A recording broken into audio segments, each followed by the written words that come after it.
Hey guys, my name is Mannequin and welcome back to Mastering EDM with Logic Pro. So today I'm going to talk about subbasses, but before I get into that I want to mention two things.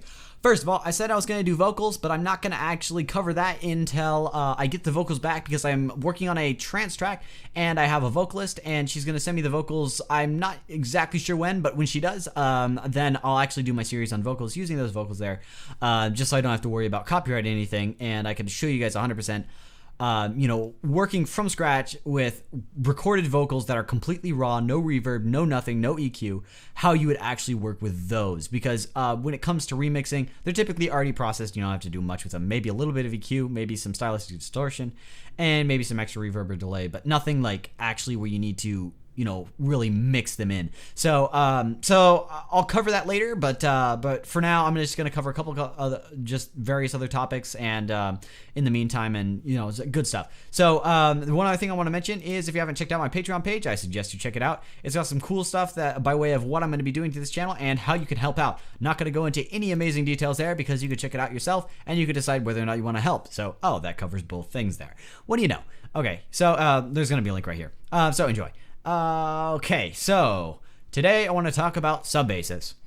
First of all, why would you use a subbass? Now, there's one obvious case that you'd use a subbass when the music style calls for it, and that's because if you listen to trap, or you listen to I don't know, techno, or you listen to, I think deep house has a lot of subs too, and chill out definitely has a lot of subs.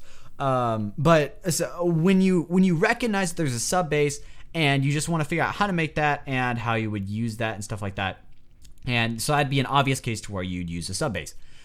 So now the not so obvious case is in pretty much every other EDM style, which is essentially when you get down to the low end. I'm gonna actually, let me pop open. Let's just do ES2 here.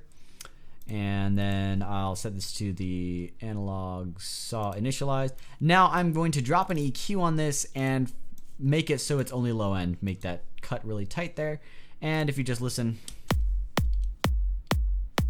for some reason I'm not hearing anything. Could be because I cut too much. There we go.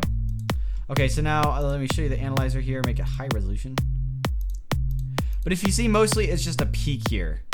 Nothing too fancy except for a little bit of stuff here. Now if I switch this to a square, it sounds about the same, a little bit louder. Now if I switch it to a sine, it sounds exactly the same as a square. Now if I switch it to a triangle, so you see basically it all breaks down to the same general sound in the low end. And so those were three different sounds. If you haven't checked out my video on waveforms, then you could hear those. Check that out. It'll teach you, what the different waveforms are, what their sounds are, and stuff like that. So I'll try to throw a link right around here, somewhere around here, so you could click on it and check that video out if you don't know what waveforms are or what I was switching there.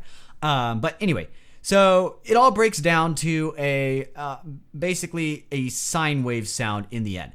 I know this is a sine wave because, like I showed in my other video for waveforms, it's very characteristic and it's extremely smooth. So, if everything breaks down to a sine wave in the low end, what about the kick drum? The kick drum actually sounds very similar to a sine wave when you do the same thing. So let me turn off the EQ here. I'm just going to drop in another EQ and low pass filter this. Solo it. Cut that there.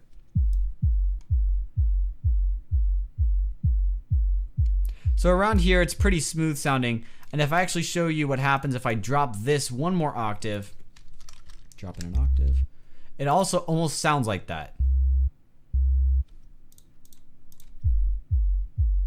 Except for, obviously, this one sounds a little bit more punchy, but that's just because the way it's been shaped. So I'm going to turn that off, get rid of this, and turn back on those. Okay, so that means, if everything breaks down to a sine wave at the bottom, then you kind of need to, it makes sense to use a sine wave. Now, also, if you know a little bit about audio waves and physics and stuff like that, you'll know that when you have a lot of things that are the same sound, they tend to either make the volume increase or they tend to what's called phase and do a lot of funky stuff in the low end, and it sounds terrible and weird.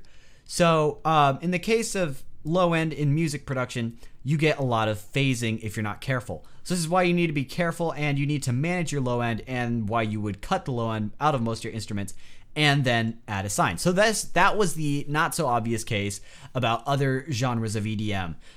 So you basically sub basses are used in place of the bass from the original synthesizer in cases that you need to minimize the amount of conflict that's going on there. So what now from here, how to make a good sub bass. Now I kind of explained why you would want to use a sub bass as opposed to just like, you know, using a regular bass line and just boosting the bass. A sub bass, okay, so doing it this way, we get a lot more control over the low end of the sub bass, so we could tame it where it needs to be tamed and enhance it where it needs to be enhanced. And so we could also manage it with kick drum separately from any other sounds that we have. So what I'm gonna do here is I've already filtered off most of the high end, so that's something you might want to do. Now, if you could tell, that's very rumbly, so actually what I'd like to do is kind of cut around here. Scratch that. Actually, what the heck, we'll just boost there, because that worked. And then turn down the gain so it's not distorting anymore. Now, if you notice, there's like a sometimes with the kick drum. I don't know if you could tell that, but that rumbling noise, that's actually not because it's clipping, that's because of phasing. And if you notice, despite the fact that we kind of have even notes here, it randomly goes up really high in comparison to some other times, and that's because the notes are landing right on top of the kick drum and it's phasing. So that's why that's happening there. But anyway, I'm gonna kind of go over how to minimize that, but first I want to tweak this wave a little bit. So I'm gonna turn this so it's not analog, it's gonna be fully digital, just because I kind of want a perfect sine. Set this to mono. You don't ever want a multi-voice sub bass, because that causes a whole bunch of issues. Turn down the voices just to 1, and then we're pretty much set on everything we need to do. Cool. Okay, so actually I could do one other thing, but first I want to just talk about compression with this. So, compression with this baby. First of all, we want to add punch, and the way we'll do that is just by doing some basic compression knowledge. If you haven't checked out my compression video, check that out, because I'm not going to explain everything here, but long story short, just giving it punch. And if we look at the graph, you can tell it kicks in pretty quick. So I'm going to change the attack. Okay. Turn up the ratio and turn up the threshold. Now, the threshold, what it does is it typically makes it remain longer, whereas a higher ratio will kind of give you more compression for the general area this is at. So if I want this to be punchy, I can't set the compression too high, because then everything gets really smooth sounding, or the threshold, I can't set that too low, because it'll make everything sound smooth. So I kind of have this generally high, and then just turn up the ratio instead.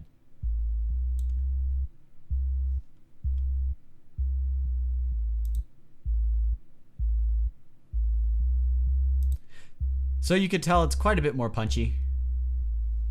And probably open up the attack just a little more.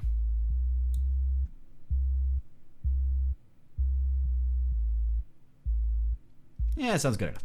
Okay, so now one of the things I showed you in one of my other...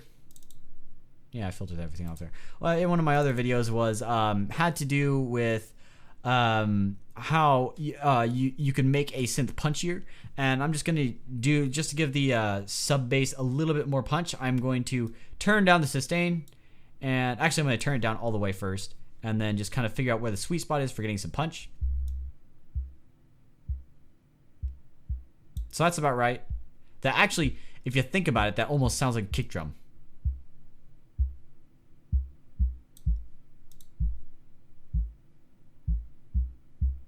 Yeah, just kind of showing you there. Okay, so now that we have the punch, just turn up the sustain.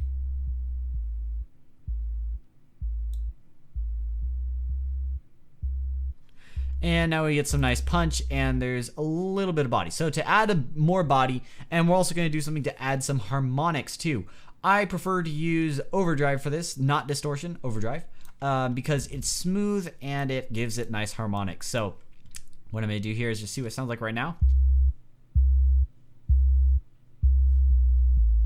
That's pretty heavy and it's punchy. So if I turn off all the processing we've done so far, this is what it sounds like.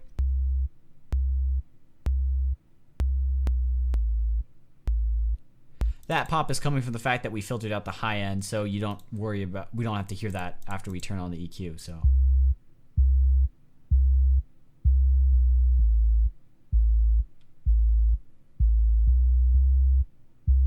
that's really nice and punchy, actually. So I'm pretty much liking how that's turning out, but we got to keep it in terms of the kick drum, because remember, if a track sounds good by itself, that doesn't necessarily mean it's going to sound good in the mix. Now, just because I've been doing a lot of producing and I've been doing a lot of practicing, I generally know that it's probably going to fit okay with the kick drum as it is right now.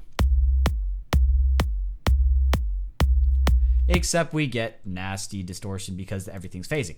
So how do we fix the phasing? The biggest, most common way to fix it is by using sidechain compression or a method similar to it. So I'm going to do some sidechain compression now. As a compressor, drop in bus 20, because that's what I have my kick drum lined up to, right there.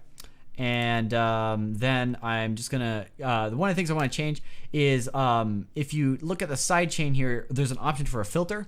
And if you just play this back normally, you'll see that there's a lot of compression pretty much across the board, and it doesn't go up except for a very short period of time. It kind of goes back to zero. So if you watch the meter, it actually doesn't even hit zero. But so how we'll fix that? We'll turn on the filter and we'll set it to high pass, which is basically if we got this here and we dragged it around the place. So we're gonna set this to high pass, and then we're gonna change the frequency so it's about here-ish. And the reason I'm doing this is because I don't want the low end, because that's what gives a lot of that heaviness there. But if you watch when I turn it up,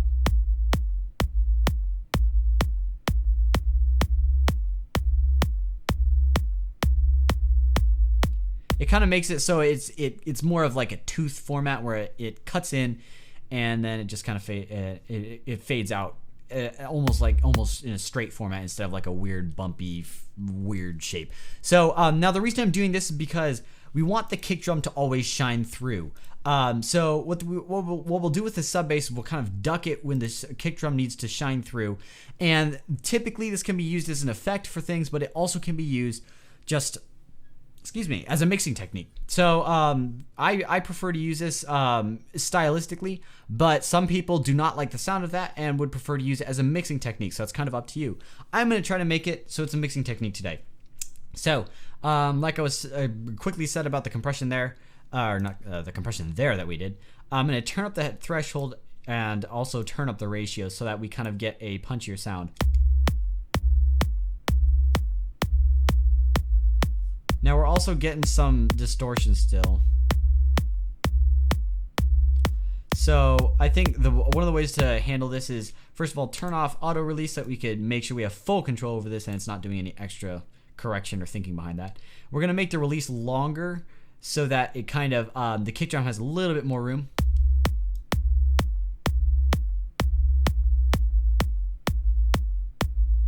So you could tell, you could get different sounds based on how much release you have.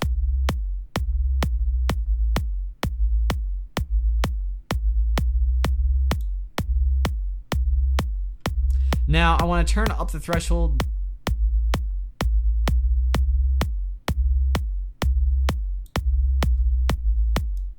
and probably turn down the ratio a little. And then since we have plenty of room and it's definitely hitting zero each time, we'll turn up the release a little bit.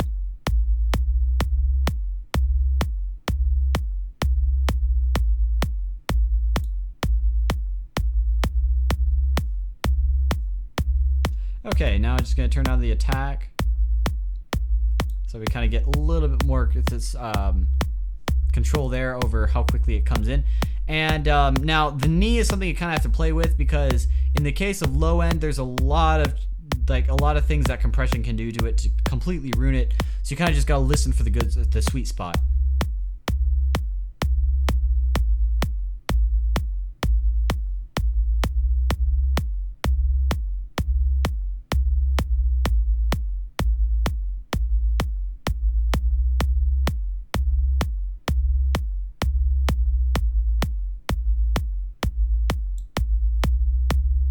Now you'll notice we're getting a little bit of a slap back in some of the notes there, but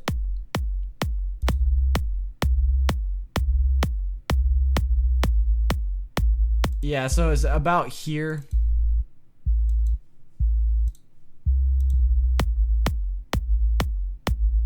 It's almost like a slapping sound. Now that could be because the kick drum is actually phasing with this. Now the remedy for that would be to do a little bit more distortion, just to get it so it has some more.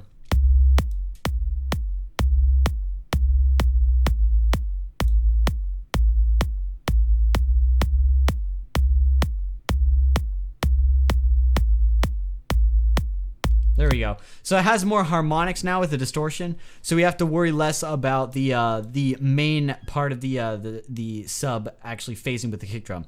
So so this kind of, you know, I don't have much else to cover about sub basses, because really all it is a sine with some basic compression, EQ, and maybe some overdrive. I like to use overdrive. You don't have to.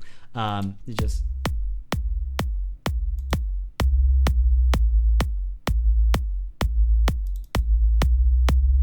Yeah, it is still doing a little bit of that weird bump sound. Now I'd probably go through these various sidechain or these various compression options to find the one that I like, but I'm not going to do that for this particular video, just because I don't want to spend my time digging through all those and figuring out which one sounds the best for this particular situation. But it's kind of dependent on your kick drum and the shape of your sidechain compression, so you kind of need to deal with those to get that to work. But by itself, the sub bass sounds wonderful right now.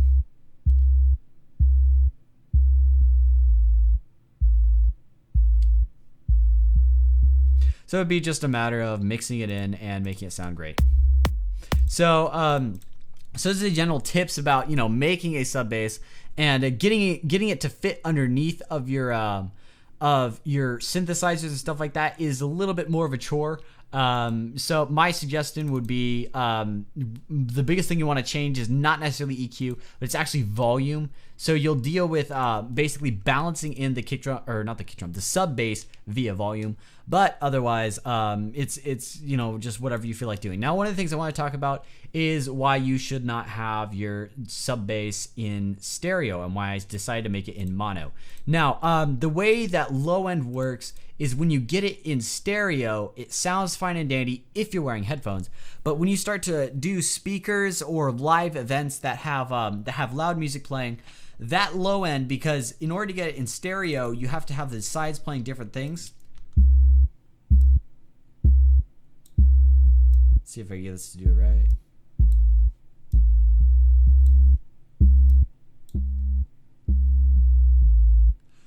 Yeah, I really hate the way ES2 does stereo stuff.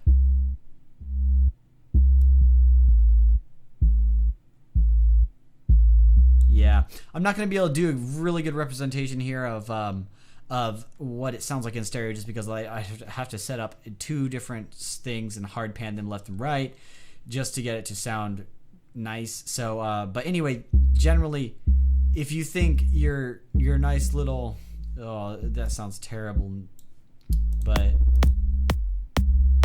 if you think it sounds nice in stereo, it can sound nice with headphones. But when you start to play it in a live music setting, all that low end, because it's offset in order to get a stereo sound, will phase, and it kind of just sounds nasty, and it feels like everything's grumbling, rumbling, and all that stuff. So that's something you definitely want to avoid. But, you know, other than that, there's not much else I could cover by those sub basses. Keep it in mono, keep it tight, keep it heavy. That's all I really need to say by way of suggestions. And make sure that it doesn't overpower your mix. Now, one thing to mention is working with sub basses requires good headphones or good speakers. Chances are there's going to be a lot of people who went in to watch this video and could barely hear what I was working on. But I have headphones that go down pretty low, and I also have speakers that go down really low.